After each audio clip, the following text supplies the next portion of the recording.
Hi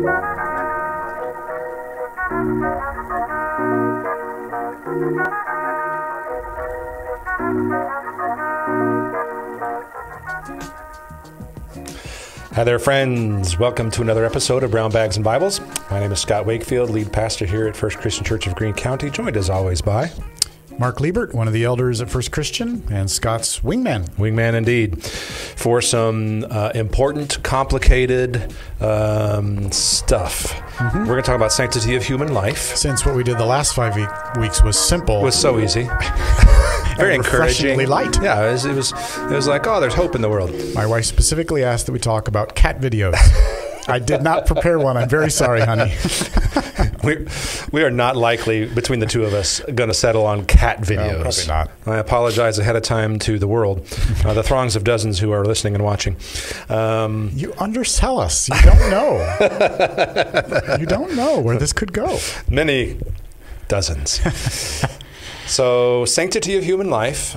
We recently had Sanctity of Human Life, Sanctity of Life Sunday. Yeah. That's something a lot of churches celebrated. This is past Sunday. This is past Sunday. And other things surround all that. Yep. So I didn't know a whole lot about this. Maybe shame on me. I should have researched it more. But Reagan was the first one to issue a proclamation designating January 22nd, so that would have been last Friday, as the first National Sanctity of Human Life Day. This was 1984. And it was January 22nd because in 1973, January 22nd, that is when the U.S. Supreme Court legalized abortion in all 50 states. I knew there was some connection back to Roe v. Wade. That's the connection to the date. Okay. Yep. So we're almost at 50 years now. Wow. Yep. And then Trump came out last week also with the National Sanctity of Human Life Day again. It's a great, if you want to look it up, it's I looked it up on the federalregister.gov, and you can Google National Sanctity of Human Life Day. But I read it. I read what he wrote, or whoever wrote it for him. The point is he agreed to it and signed it. And it was excellent. It was really good. Every human life is a gift to the world, whether born or unborn, young or old, healthy or sick. Every person's made in the holy image of God. Boom. Wow. Right at the top. That's good. He goes and gives some policy changes, explains why he did what he did when he first got to office with the Mexico City policy, if any of you are familiar with that. As a nation, he pointed out that he was the first sitting president to attend the March for Life, which I noticed that is something I greatly appreciate about last year, I think. Maybe. Yeah, regardless of what you may or may not think about Trump, obviously he's a flawed man, like all of us are. Men, that is. We're not all men. We're all flawed. But his support for the March for Life is something I applaud greatly. So talked about the fact that he appointed 200 federal judges who hopefully will apply the Constitution as written, including the 3 new Supreme Court justices we mentioned, Gorsuch. As textualists. Right. As in other originalists. Words, don't reinterpret it. So, those are things I did appreciate about Trump, in spite of some other misgivings, which I'm sure all of us do have. But he stood strong and says, I, Trump, by the authority vested in me, proclaim January 22nd, National Sanctity of Human Life Day, and I call on Congress to join me in protecting and defending the dignity of every human life, including those not yet born. Yeah. So I commend him for doing that. Yeah, absolutely. Good stuff. So it is in our culture. It's an important issue. It's recently been something that a lot of churches have been focused on because of January 22nd. Yeah. So let's work through our position paper. Some folks may not be aware out there that we have elders' position papers that we have worked through over the years. This is fifth or sixth. If you give me a minute, I'll tell you, but I think it's closer to 6th or 7th. We're on our 17th position paper as elders. And this one is about the sanctity of human life, which covers a lot of things. It covers abortion, as we've already alluded to, but contraception, in vitro fertilization, reproductive cloning, biomedical research, stem cell research, genetic intervention, the personhood of the unborn, a number of surrounding issues, like killing of the innocent, danger to the life of the mother, what about rape or incest, the emotional and spiritual toll, women's right to choose, and what do we do as Christians and as a church? Yeah. It's like 1 million pages long, Mark. I'm sorry. Yes. We have a lot. Yes, we do. But let's give also some credit here. And are they going to be able to watch as we go through this? Yes and no. So in the comments right now, you can click on the link, and you can see the first version of it. Yeah. It's a public link that you can get to and at least view. So this is the first draft of it, and we're sort of working through it right now. Yeah. On air with the dozens of people. Right. And we draw from good resources. So when we put these position papers together, there's no need to create it from scratch, as it were. There's no need to do that. And so the material that we put together came from 4 or 5 places, but 2 main ones, and those being a position paper already written by the Evangelical Presbyterian Church and one written by the Assemblies of God. And they were both really, really well done. And we pulled in large part from there, and then we're tweaking and crafting and adding some of our own things and modifying some of the wording. That's how we put these together. There's no sense to reinvent the wheel. Yep. We do tweak, we do adapt, we do make it our own. Yeah. But we need something to start with, and so we start with a few good sources here. Because you've called a few other things as well in the putting together of this paper down below. Yeah. So fccgreen.org/sanctity will get you to the public link there, fccgreen.org/sanctity. Right. So let's read through this, talk through it, and make comment as we go. I think that's the simplest way for us to proceed. Yeah. So it starts off by saying, Introduction, First Christian Church bases its understanding of the nature of human beings, good place to start, on the Bible, which reveals that God created the universe, the world, and all living things. And it alludes there to Genesis 1:1, 1:11, 1:21, 1:25, a number of places there at the beginning of Genesis where... While you're looking that up, yeah. If we ever removed Genesis chapters 1 through 11 from the Bible, we would lose so much of our foundation and so many quotes in the rest of the Bible. Yes. It is not mythology. Regardless of what you think about the age of the earth, it was written specifically to be interpreted as the foundation of all life. Yes, indeed. And Scott has probably referred to Genesis 1 and 2 in his sermons more than any other book of the Bible, I think. Yes. In the beginning, God created the heavens and the earth, and the heavens and the earth is a Hebrew idiom for everything that exists. Yeah. So when we just read there in the paper, Scripture reveals that God created the universe, the world, and all living things. It means all living things, and the world, and the entire universe. Yeah. Therefore, human beings are responsible to bring the light of God's word to decisions that bear on the sanctity of life. Right. Word sanctity meaning the value that comes from who God is, the holiness, in a sense, set apartness. Yeah, I know where you're going with that. The set apartness of human life. Yeah. In other words, culture is not our defining resource for what human life is and what we protect. That's right. It is God who created it. Yeah. And that we find in his word. That's foundational. That's the presupposition we hold here. Right. So we're going to have a discussion, but we're going to base it clearly on Scripture. Mm-hmm. So to this end, First Christian Church offers the following biblical perspectives. Note, all biblical citations, unless otherwise indicated, are from the New International Version. Right. Let's go ESV. Come on. Okay. I'm just kidding. It's okay. There are a couple places that... primarily NIV. We're going to have an on-air translation fight. To switch everything. When we pull from these other sources, they happen to use certain versions of the Bible. Scott likes to preach from the ESV. That's what he's referring to there. Yes, yeah. So with that intro, let's start with the image of God. Yeah. That's the first section. Foundational. Important. Humans are the highest form of God's creative activity. Yes. And he is intentional in both their creation and destiny. I think this idea of the image of God is something that we hear a lot, but we don't understand well. Yes. And it's important because, yes, we care about all of creation, save the whales, save the rainforest. Yes. But there is a qualitative difference between the whales and the rainforest and human beings. Yes. We, as humans created in God's image, that being the key phrase there, can have relationship with God, can hear from God, can talk to God. Right. Yeah. That's the fundamental difference. Yeah. Next sentence helping point that out, I guess, here, to further differentiate mankind, and that's just a generic word for all humans, right? Those made after the kind of man, meaning the type of man. Yeah. And that's all we mean by that. Yeah, that's all humans. we mean. Yep. To further differentiate mankind from any other living creature, we read in Genesis 1:27, so, therefore, God created mankind in his own image. In the image of God, he created them. Male and female, he created them. Notice male and female, two things you immediately see. Number one, they both together represent the image of God. They're both indispensable. So there you have equality in the image of God. Yes. And you also have God defining how many genders there are. Yes. There is both unity, diversity. There is both a qualitative value that is equal, and yet there's a differentiation in that. Right. Male and female, he created them. Yep. That's right on the heels of the first thing God says that's right before where God says his command, be fruitful and multiply. Right, which we'll get to that. Yeah.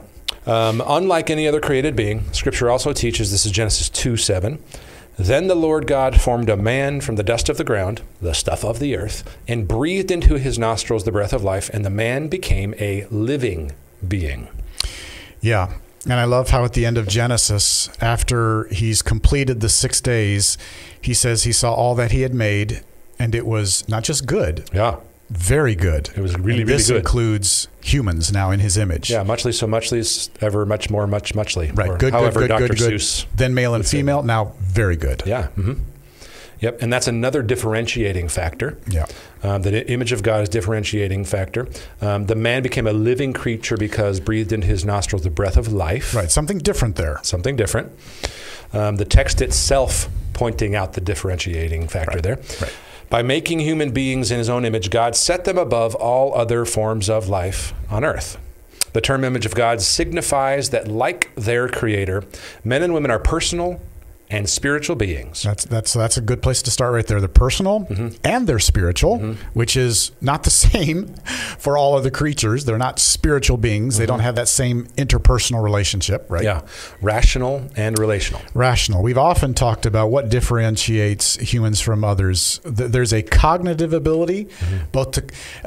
have you ever considered that humans alone can think about the abstract? I'm all about the abstract. I'm a big fan of abstract. Philosophy, ideas, that's abstract thinking. Yeah. God has given that to humans. So there's so many aspects, but I love this is personal, spiritual, rational, and relational. Yeah. This implies that humans are intended for eternal fellowship with their Creator and requires both sexes for full expression of that fellowship. Such an important statement. We are intended for eternal fellowship with our Creator. Only humans are. Yes. And we're not saying that in the new heavens and the new earth there won't be a dog or a cat. That's up to God. But Fluffy's not going to make it, kiddo. But eternal fellowship was meant for humans with their Creator. And notice both sexes required for full expression, because together man and woman display the image of God. Yes. We'll talk more about all of that as we go. Though marred when the first human pair fell into sin, Genesis 3, Romans 5:12. The image of God is still intrinsic to human nature. People are still in the image of God today. Genesis 9:6, ensuring that men and women are capable of response to their Maker. Yeah. Genesis 9:6 was after the fall. If you want to read that, that's the first requirement for, you could say capital punishment. But yes, whoever sheds the blood of man, by man shall his blood be shed. For God made man in his own image. Yeah, so that's an important statement because it's post-fall. Yes. It's after sin has already ruined the world. The flood has already occurred. Yeah.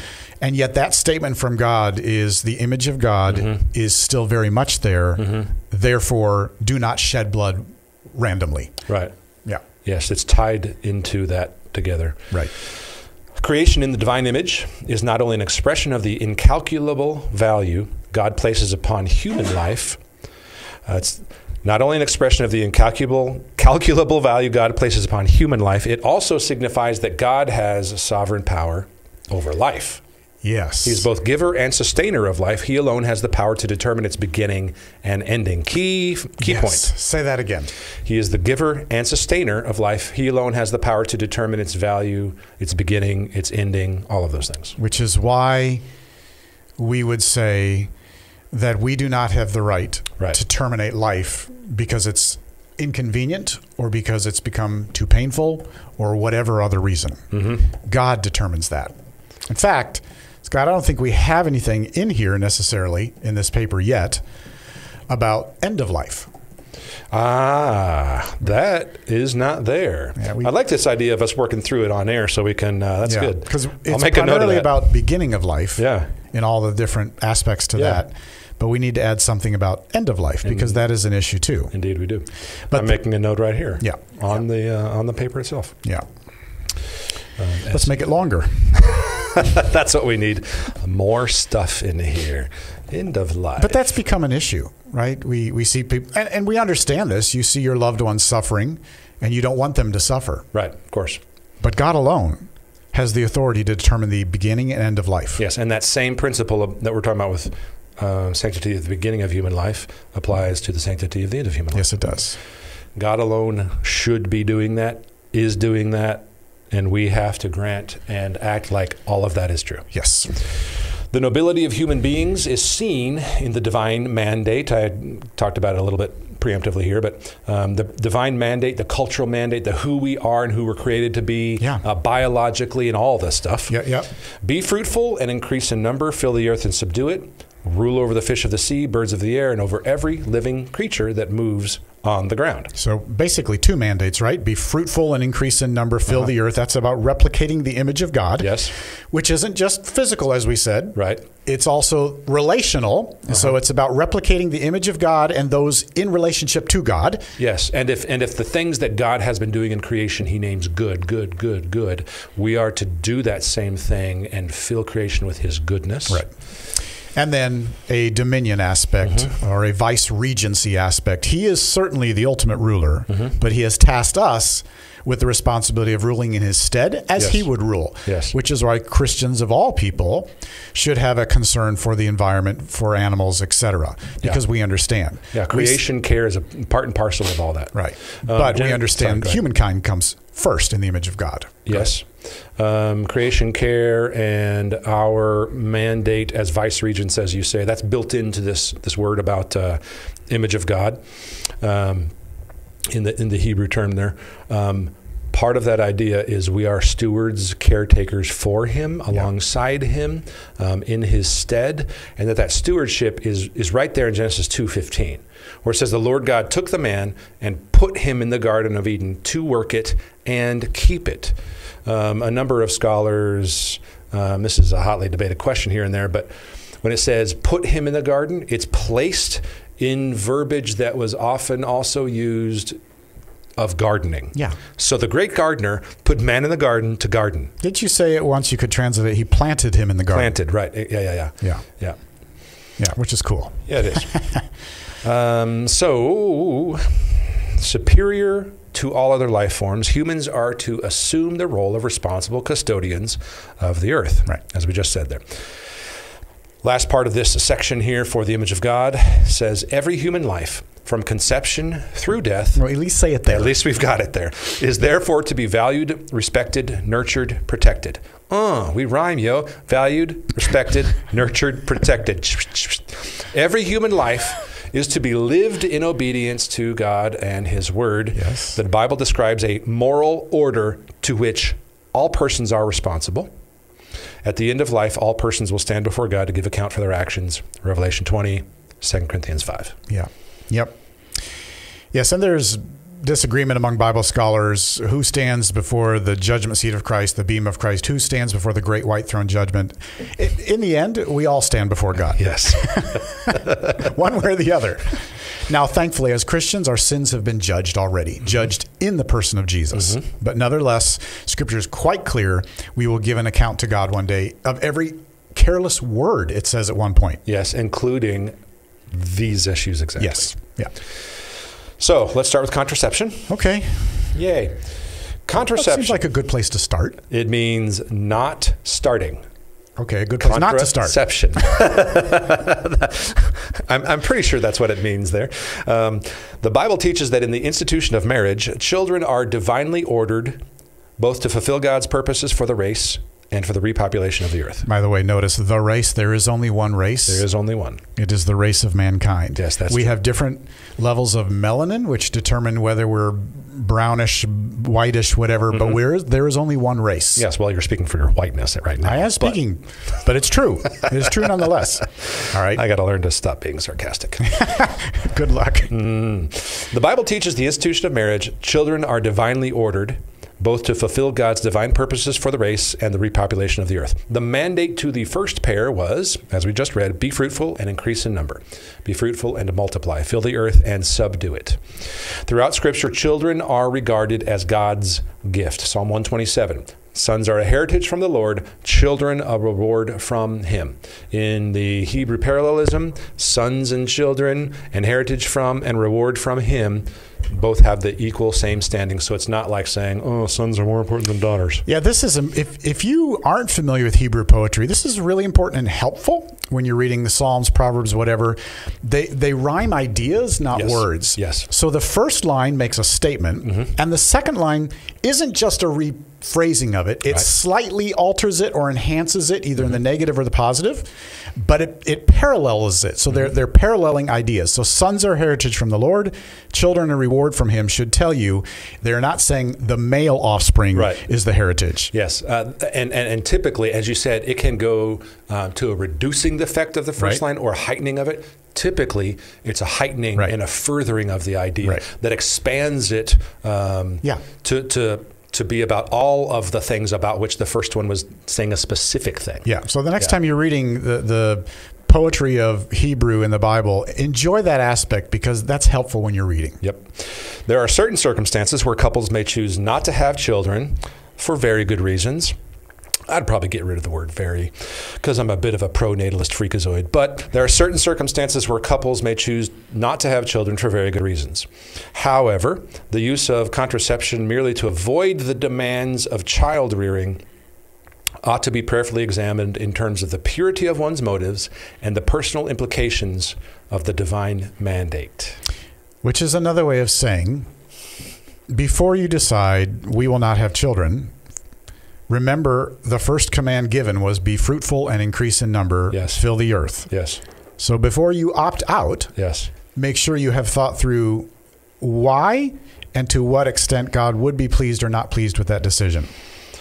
I would verbalize it similarly and agree with everything you just said. And perhaps my Hebrew parallelism of the second version of that would strengthen and heighten it would be to say, before you decide not to, perhaps think about for more than why you don't want to.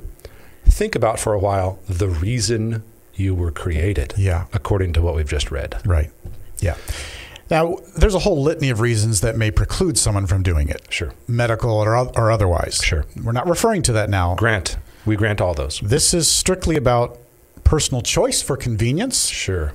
And we're not saying a black and white answer of you are sinning if you don't. Right. But we are saying don't flippantly make that decision without considering the fact that you were created to fill the earth with the image of God. Yeah. And therefore, it would be wise to get godly counsel on this issue. Yes. And becoming your personal vision of what you plan to achieve in life has to have these things for which God created you at the beginning of that thinking process. That needs to be a filter for all of that stuff. Right. And we mentioned before that there's this idea out there in society that the earth is overpopulated. The reality is, no, the earth is not overpopulated. We may have food distribution issues. We may have corruption issues. Sure. We may have food deserts in certain cities where they don't have good access to fruits and vegetables. There's definitely some of that, no question. Yes. But the earth is not overpopulated. No. And the resources are there to sustain it. Yes. It's a matter of stewardship. And the ZPG, zero population growth, oh no, we're going to spend all the resources of this planet in the 70s. That became a big deal for a lot of people as a reason to not have kids. And that idea is being fostered in certain parts of our certain parts of the culture right now.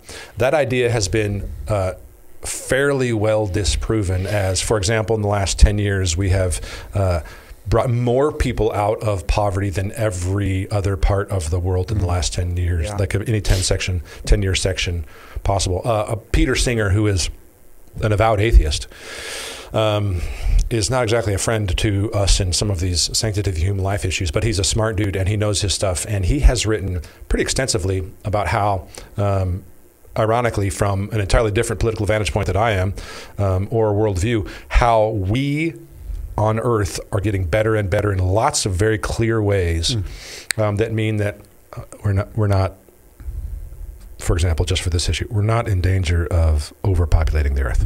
Nowhere even remotely close. Yeah. So before that becomes your theological reason for not doing it, make sure that you recognize that's effectively debunked. That is not the case, and certainly God knew what he was commanding us to do. Yeah. Yes. And we need to trust that. We trust that. I mean, at the end of the day, he said, be fruitful and multiply. Yes. He didn't say until 2021. In case, except if there are these 7 factors involved that may worry you. Right. That wasn't what he said. No. Yeah. First Christian Church. Finding. Is this where we are? Yes, this is where we are. It's our second paragraph under contraception. Stance on contraception. First Christian Church, finding no clear scriptural mandate, does not take an official stand on the appropriateness of contraception within a, clearly important to be said here, heterosexual marriage, which is the only kind, for purposes of regulating the number of children, determining the time of their birth, or safeguarding the health of the mother.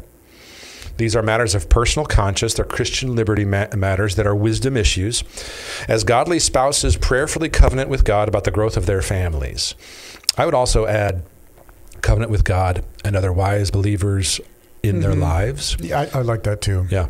While there are important... Someone taking notes, because otherwise it won't get added.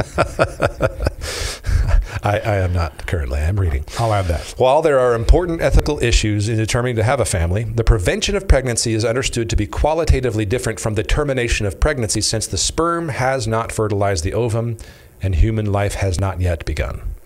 The biological processes themselves teach us that in God's creative design, not every sperm or ovum is intended to survive and unite. Which is to say, the biological processes already do things that prevent some of them from going to full term, being fertilized, going beyond. The natural processes already do that. And so we trust that God has put that together in ways that mitigate, take account of what we cannot. Yes, I'm adding what you said. You have to keep talking. Sounds good. It should be noted, however, that some methods commonly regarded as contraception, such as some forms of IUD, intrauterine device. That sounds right, but that's why we say IUD. I should have just gone with what's on the paper. It should be noted, however, that some methods commonly regarded as contraception, such as some forms of IUD and the morning after pill, are actually agents that abort. They're abortifacients rather than preventing pregnancy. Therefore, FCC recommends that every Christian couple review the following article prior to making a final decision regarding contraception. Yeah, so especially around hormonal methods of birth control, you have to consider the question of what is it actually doing? And if what it's doing is inhibiting ovulation, that's fine. If it's making it so that the sperm cannot travel to the egg, that's fine. Yes. But if it is thinning the lining of the uterus to the point where a fertilized egg cannot then implant into the uterus, then you have actually crossed over into a very early form of abortion. Yes. And I am not a medical doctor, and I don't know of all the myriad of things that are out there which do those. Yeah. But I would caution, find out before you just randomly choose one of these forms. Yes, indeed. Ask your doctor, talk to a professional. Right. Wisely seek counsel with people who know things. Yeah, that article's helpful. It's from 2008 or 10 or somewhere in there. So again, technology changes constantly. Yes. But it's still a good resource. Around this exact issue, I am a little fuzzy about some forms of IUD and exactly what they do. Yeah, I found another article by Randy Alcorn in 2011. It said similar things. But again, now we're about 10 years out. So talk to a medical professional about that specific issue. Yes.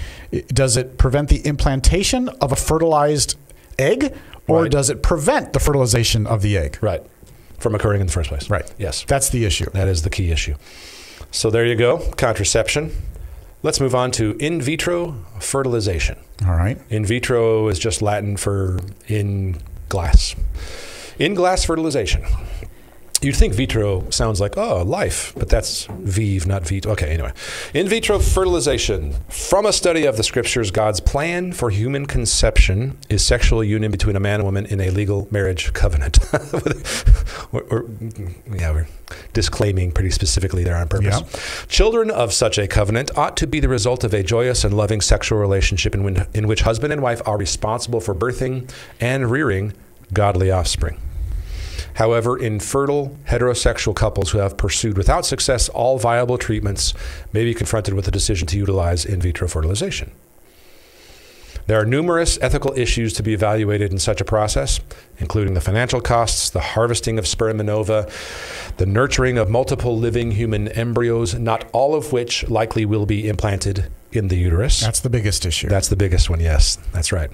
The disposal of unused embryos is an acute ethical issue since they represent the beginning of human life. Right.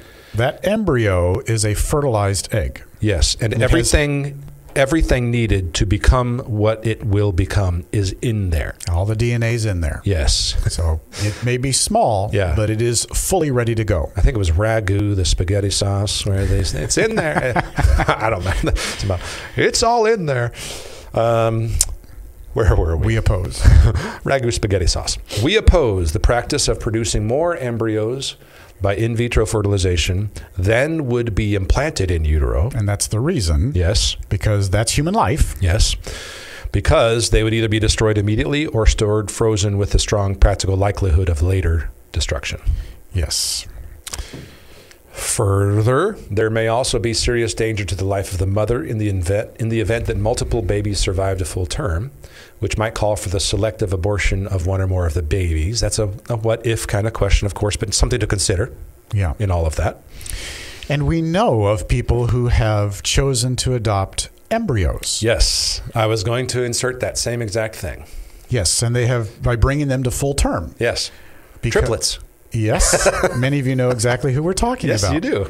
That is a God-pleasing action where you have taken 3 human lives that otherwise would have been left frozen or destroyed eventually. Yes. And they have been allowed to be brought to full term. Yes. And even better, within a God-fearing Christian home. Yeah, it's great. So the adoption process, formal adoption process had to be followed in all of that. Yes. Given these aforementioned grave concerns, it's imperative that those who elect this procedure prayerfully seek godly counsel, knowledgeable counsel, and engage medical professionals with compatible ethical standards. Yeah. We disapprove of any procedure that results in the destruction of unimplanted embryos. I think the compatible ethical standards part, when it applies to the medical professionals, is pretty important. I think Christians need to go into those kinds of appointments, having thought through those questions and saying, here's why we would like to and have these questions answered. And because that has a cultural effect from the ground up, writ large, that we should not shy away from. Yeah. We should not shy away from, because in so doing, we're helping say, this is something you as a medical professional need to be thinking about and care about. Yeah, that helps sharpen them. Yes, indeed. To realize that we care about those things. If you don't know where to start with our position paper, or that article is a great place to learn and gain knowledge and resources. Mm-hmm. I added here, Scott, even after we had this paper ready to go in draft form, I added here, because of the couple we're thinking about at the end of this official stance, I added this. Further, we applaud and support those who have chosen to adopt unimplanted embryos in order to bring them to full term. Preach. Yeah. Yeah. So that's a wonderful example, I think, of be fruitful and multiply. Yeah. Of subdue the world and take care of it and steward it well. That's Christians saying, we just see a unique place to take care of we hope, full-term babies and raise them in the fear and admonition of the Lord. Good stuff. Next, reproductive cloning. No. First Christian Church believes that reproductive cloning is immoral and a matter of grave concern. That's the second grave concern we've had. In the cloning process, the person is not conceived from the union of the father's sperm and the mother's ovum. The genetic material is drawn from only one person and manipulated in the laboratory with some risk of contamination before implantation in the surrogate. Interesting, by the way, the risk of contamination is automatic when it's not part of the God-designed process. There are also grave physical risks for persons who may be cloned. Animal cloning has already demonstrated the potential for birth defects and premature aging. Scientists have no way of knowing what type of horrors may be visited upon cloned individuals or upon humankind at large through such a process. Yeah. We're also anti-AI. I'm just kidding. I'm just kidding. But this one is just, we're not saying seek wise counsel, pray about it. We're saying don't do it. Yeah. This is clear. Yeah.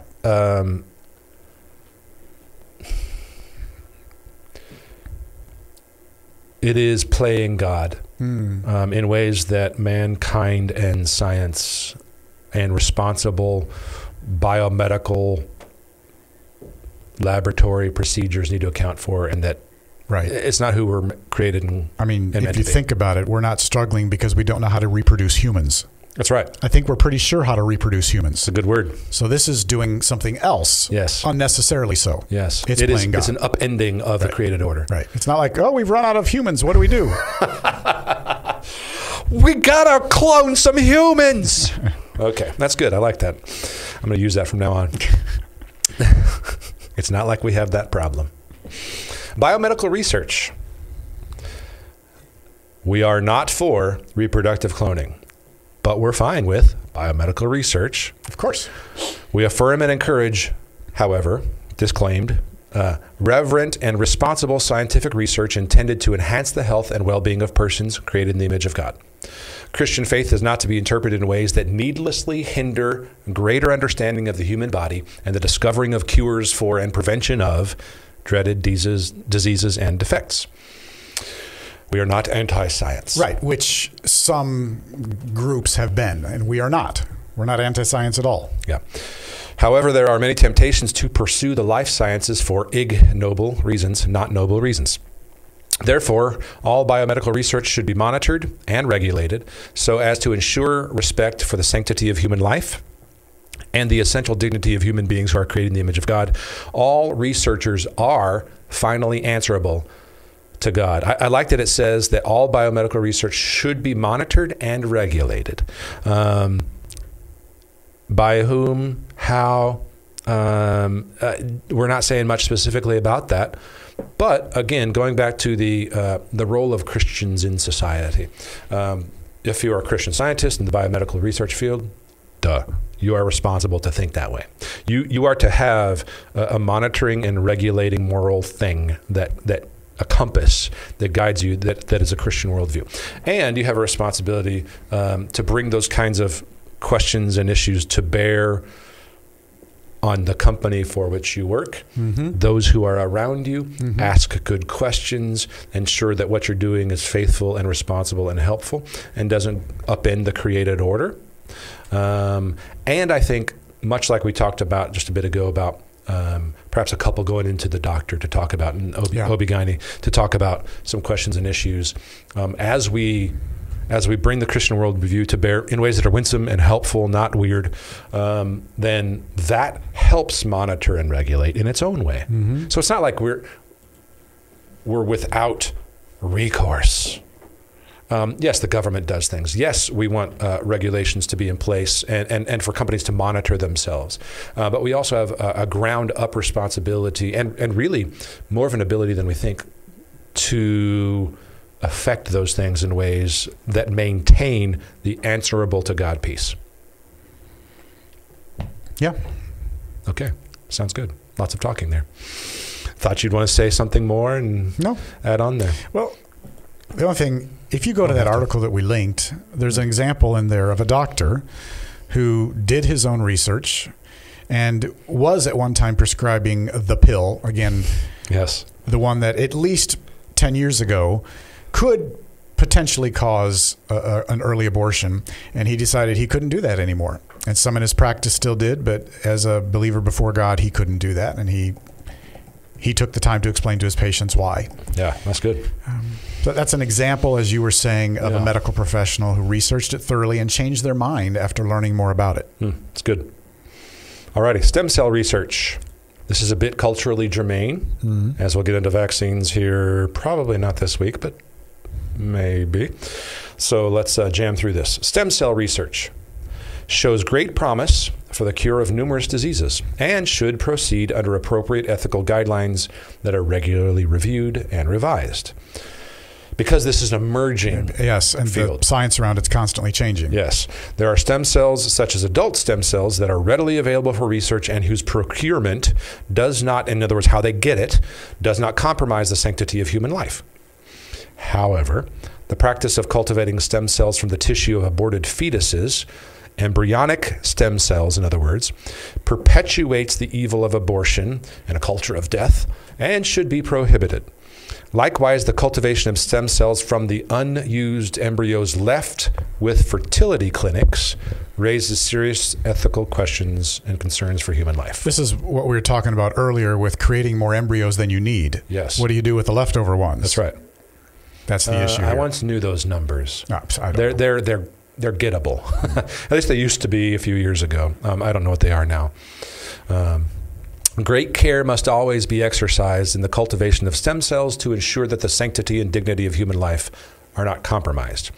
We oppose the killing of human embryos through the extraction of stem cells for medical research or treatment. Right. Embryonic stem cells. Right. Yeah. All right. Genetic intervention. First Christian Church is supportive of morally responsible genetic research and therapies. Genetic research conducted with reverence for life appears to have great potential for the health of human beings through the identification of and intervention in the genetic roots of hundreds of diseases. By the same token, used for proud and selfish ends, genetic screening and intervention also have the potential to bring great harm to the entire human race. In addition, First Christian Church believes legislation is necessary to prevent intrusive genetic screening and resultant discrimination, as well as misguided experimentation and termination of life. That's a lot of Asians going on. It did. And since we did this, I added a See This CBS News article about Iceland and Down syndrome for an example of immoral handling of genetic screening. Yeah. And I know you're aware of this, but if I could just, this is from CBS News. Yeah, talk about that. Not exactly a bastion of the Christian faith. Right. They're not some right-wing America First News. But the title was, in 2017, what kind of society do you want to live in? Inside the country where Down syndrome is disappearing. You can look that up on CBS News, but it's about Iceland. And they give other European countries as examples too. But it says, since prenatal screening tests were introduced in Iceland in the early 2000s, the vast majority of women, close to 100%, who receive a positive test for Down syndrome terminated their pregnancy. Yeah. And so they are at the point where they hardly have any Down's children anymore. Mm-hmm. And they're not the only ones. In fact, it says the United States has an estimated termination rate for Down syndrome of 67%, again, where you're identifying it. Yes. In France, 77%, Denmark, 98%. The law in Iceland permits abortion after 6 weeks if the fetus has a deformity, and Down syndrome is included in that category. Yes. Talk to some of our families who have children like this and see if they will agree with the whole deformity thing. Right. Get their hackles up really quick. There was another country that just recently, France or Sweden. It was like Norway, or I think Norway is one of the first to do these kinds of things. Yeah, they require that screening now. Yeah, of all. Yeah, I think it was Norway because my wife was reading it. That was recent. Yeah. This was 2017. So it said Iceland on average has just 1 or 2 children born with Downs per year. Wow. Yeah. Where in the U.S. it's like 6,000 at that time. The article was written from think carefully about what kind of society we really want to create here. Yes. And this one woman who had a child said, I will hope that she will be fully integrated on her own terms in this society. That's my dream. Isn't that the basic needs of life? What kind of a society do you want to live in? That's right. Not from a Christian perspective at all. But I didn't like at the end of this article, they ended with this. Someone who was for all the genetic screening says, we don't look at abortion as murder. We look at it as a thing that we ended. We ended a possible life that may have had a huge complication, preventing suffering for the children and for the family. And I think that's more right than seeing it as murder. Murder's so black and white. Life isn't black and white. Life is gray. That is straight from the devil. Mm-hmm. Straight from the devil. Yes, it is. So this is a real issue where countries are now using genetic screening and intervention for immoral reasons. Yes. Hitler did this kind of thing. It's to eliminate the population that the people in the population that we don't approve of for one reason or the other. It's a form of a perfectionism and self-righteousness and a do away with all forms of evil, as we could culturally define them, with technology, material means that aren't actually possible, but that we think are possible because in our luxury world, we have the ability to do a lot more than we used to be able to do, technologically, scientifically, etc. Therefore, we are snookered into this idea that we're going to be able to prevent suffering writ large and do away with evil writ large, as if we can do cosmic justice on our own. Yeah. I don't think that's possible. No, it's not. I think that's amoral. I don't think that's seeing the world rightly.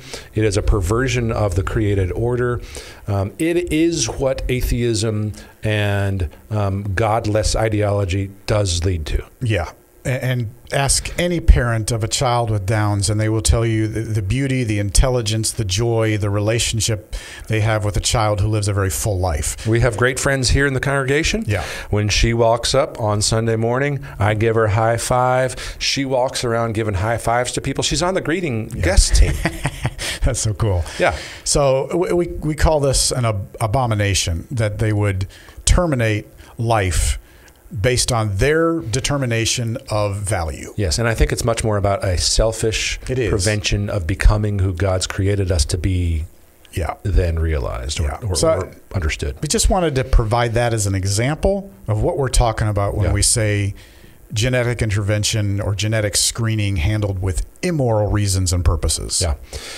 I say we jump through vaccines here quickly and then get to a couple questions, and then we'll get to abortion next week. Sure. Because there's a lot to cover there. Yeah. All right. Vaccines. Quickly. The following articles provide a Christian perspective. Read those. Yeah, they're helpful. Next paragraph. FCC supports the development and usage of vaccines to combat the ravages of disease. However, trade in human fetal remains persists. Ethical alternatives are available for scientific research. Christians should oppose use of fetal tissue from aborted children, as it is inconsistent with human dignity. A key consideration in whether using a vaccine which is manufactured using tissue from an aborted fetus is licit or immoral. In other words, a key consideration, whether it's legal or immoral, the word licit there just means legal, is whether there is material cooperation with the evil act of abortion. The key consideration in whether a vaccine is manufactured using tissue from an aborted fetus, the key question about whether that's legal or immoral, is whether there's matter cooperation with the evil act of abortion. If the abortion were conducted in order to harvest tissues that were to be used for the vaccine, then it would clearly be immoral. However, if the fetal tissue is obtained from immortalized cell lines, the ethical concerns are lessened. Yeah. Now, this immortalized cell lines is important. Yes. And the concept isn't that hard to grasp. But before we put this paper together, or this draft, I'd never even heard of it before. I've heard of something like that. I didn't hear the word immortalized. Yeah, meaning... Well, let's explain it. Yeah. Because I think it's helpful. I was going to say, I think we say this here. It explains it well. Immortalized cell lines are established by culturing, making grow, fetal cells in such a way that they continue growing and multiplying in laboratory dishes indefinitely. That's the immortal, indefinitely. Yes. Like they keep growing. Yes. Such cells can then be used for such activities as testing a drug's ability to damage genetic material or to test the effects of specific viral infection.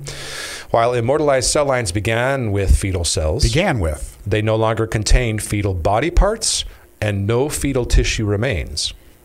So no cells remain from the original fetal tissues, so they are not themselves a fetal cell. And we give an example because that's a little hard to grasp. I think this example makes sense. Yes.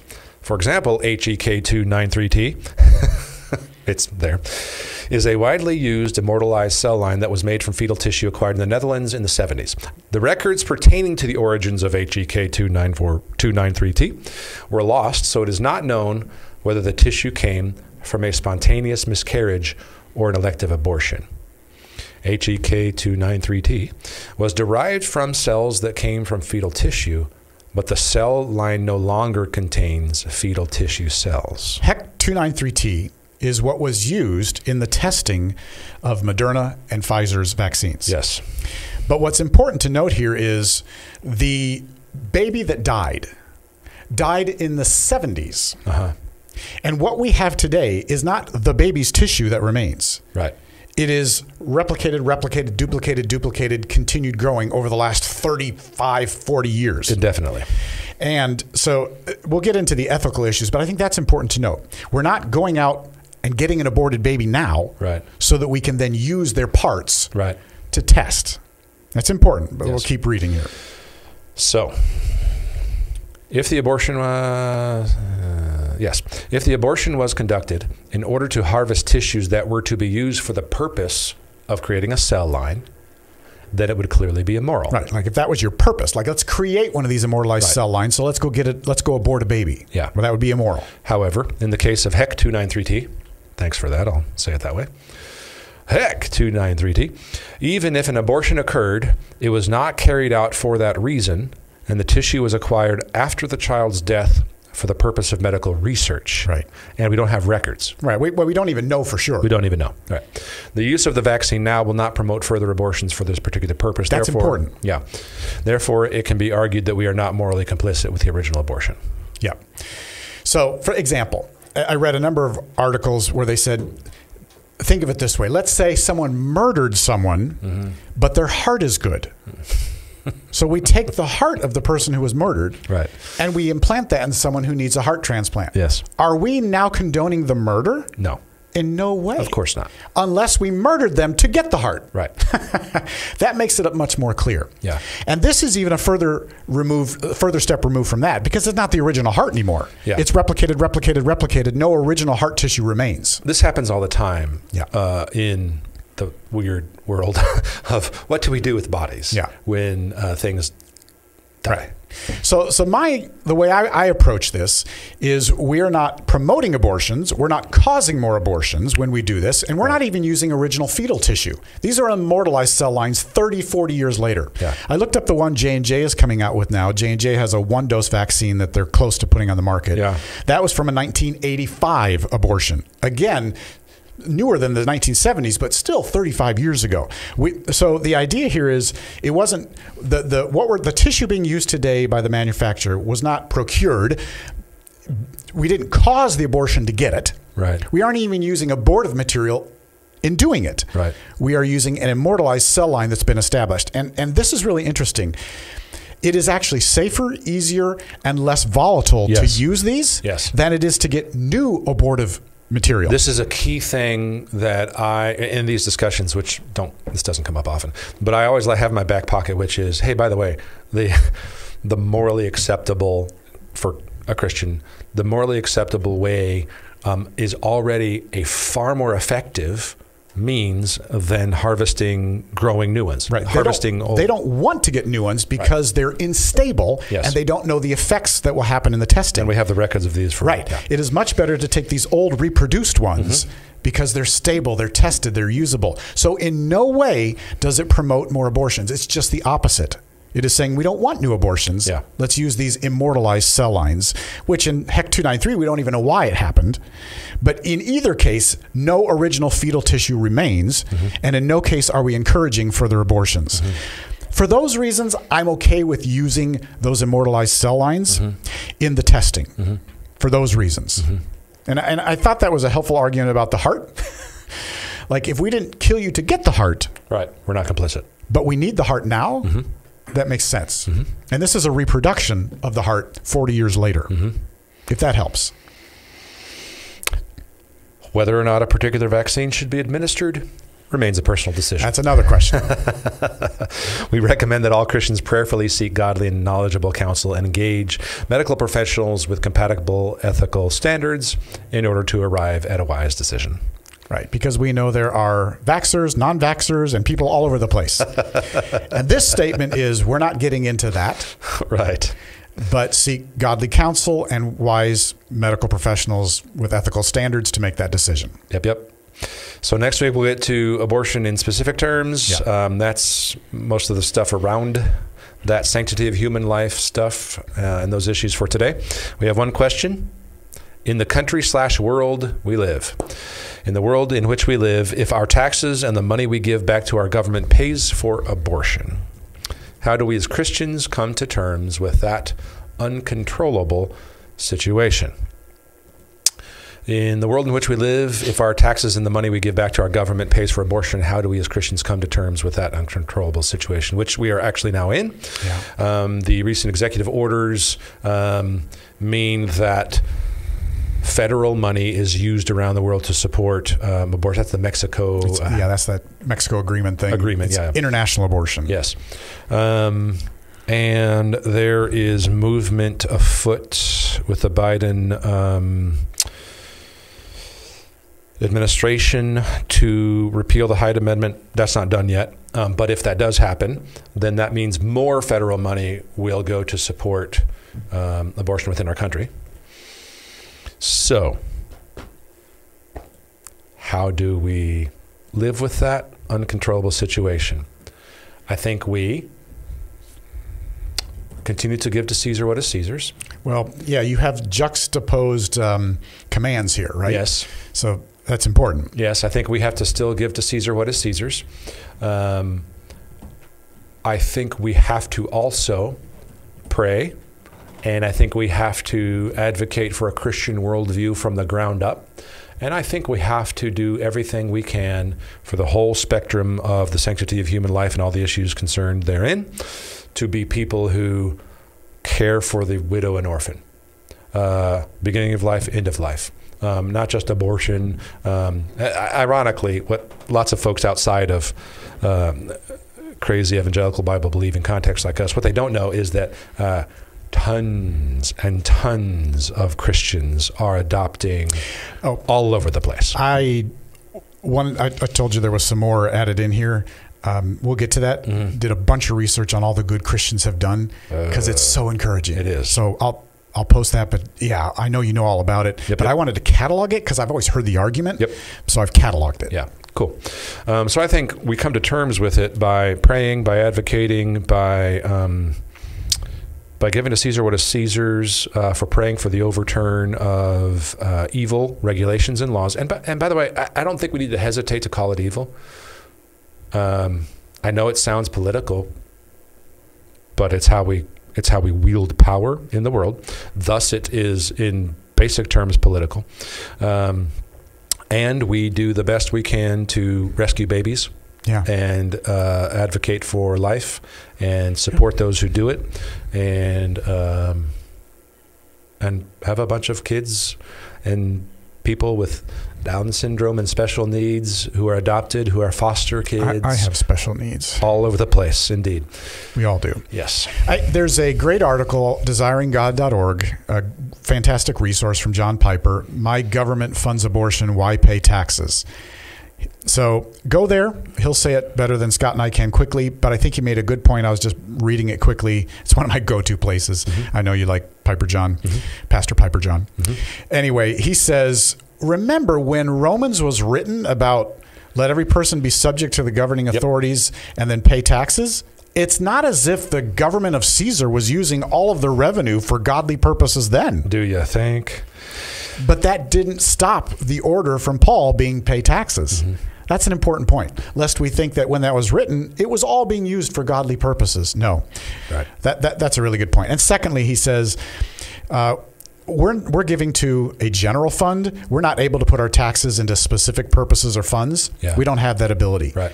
So he says, yes, there's still some grayness here and there's some trepidation on this issue, but read him on that. I think I like what I've read, just a cursory glance of it. I think he brings out some good points, and he doesn't make long articles, so you can read it quickly. Yeah. I think it's so important for us to understand what we can and can't control, the limits of that, and to do the things we can. Yeah.